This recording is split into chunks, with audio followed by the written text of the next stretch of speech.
உலக அளவிலான சமூக வலைதள பக்கங்களில் என்னென்ன விதமான செய்திகள் பரவிக் கொண்டிருக்கிறது என்பது தொடர்பான செய்திகளை தருவதற்காக மிருணாளினி இணைகிறார். வணக்கம் மனோஜ். இன்னைக்கு உலக அளவிலான சமூக வலைதள பதிவுகளில் முதல்ல லண்டனில் நடந்திருக்கக்கூடிய ஒரு ரேசிஸ்ட் அட்டாக்கை பற்றி தான் பார்க்க போகிறோம். அதாவது ஒரு இளம் வயதான தந்தை இவர் கிறிஸ்மஸை அவங்களுடைய குடும்பத்தோட செலிப்ரேட் பண்ணுறதுக்காக அவங்களுடைய குழந்தைகளையும் பிக் பண்ணிட்டு ஒரு இடத்திற்கு போகும்போது அவர் மேலே ரேசிஸ்ட் அட்டாக் நடத்தப்பட்டிருக்கு. அவர் ஒரு பங்களாதேஷி அப்படின்னு சொல்லப்படுது. இப்போ அவர் யூகேல வாழ்ந்துட்டு இருக்கக்கூடிய சமயத்தில் அவருடைய தலைப்பகுதியில் அவரை தாக்கினவங்களுடைய ஷூஸினுடைய அந்த பிரிண்ட்ஸ் எவ்வளோ தெளிவாக இருக்குது அப்படிங்கிறத பார்க்க முடியுது. ஸோ இந்த புகைப்படங்களை நிறைய பேர் ஷேர் பண்ணிகிட்டே இருக்காங்க. ஸோ ரொம்பவே ஒரு கொடூரமான நிலையில் அவரை தாக்கியிருக்காங்க அப்படிங்கிறது தான் உண்மை. அவருடைய பற்கள்லாம் உடைந்து, நோஸ் எல்லாம் மூக்கெல்லாம் உடைந்து கடைசியாக இப்போ அவருடைய கால்களில் கட்டு போடுற அளவிற்கான இந்த ரேசிஸ்ட் அட்டாக் நடந்திருக்கு அப்படிங்கிற ஒரு விஷயம் நிறைய பேர் சமூக வலைதளத்தில் ரொம்பவே கண்டனத்துக்குரிய ஒரு விஷயமா எல்லாருமே ஷேர் பண்ணிட்டு இருக்காங்க.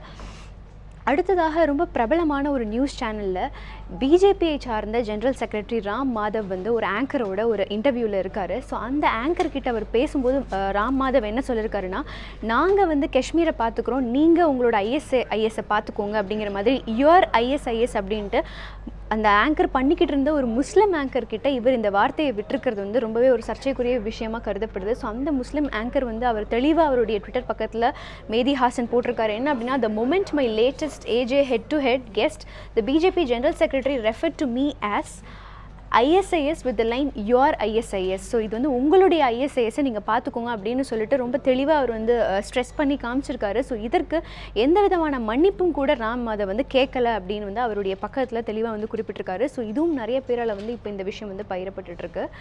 அடுத்ததாக நம்ம பார்க்குறது அயர்லாண்ட்லேருந்து வரக்கூடிய ஒரு செய்தி. இது மனதை நெகிழ வைக்கக்கூடிய ஒரு செய்தி அப்படின்னே சொல்லலாம். ஸோ அயர்லாண்டில் கிறிஸ்மஸ்க்கு அடுத்து பாக்ஸிங் டே அப்படிங்கிற ஒரு விஷயம் கொண்டாடப்படுறது வழக்கத்தில் இருந்துச்சு.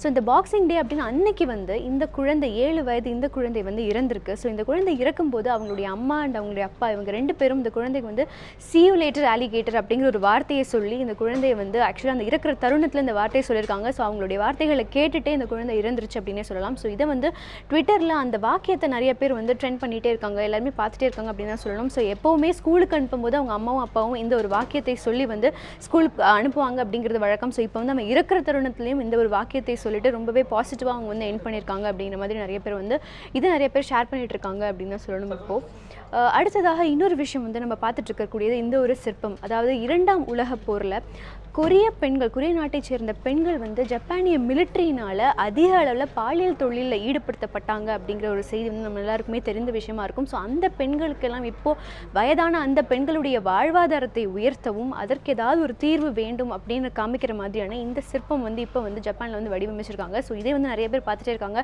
அது மட்டும் இல்லாமல் ஜப்பான் பிரைம் மினிஸ்டர் அவங்களுடைய வாழ்வாதாரத்தை உயர்த்த நிறைய நடவடிக்கைகள் இப்போ எடுத்திருக்கிறதாகவும் சொல்லப்படுது. ஸோ அது எல்லாமே நிறைய பேரால் சமூக வலைதளத்தில் பார்க்கப்பட்டுட்டே இருக்கு.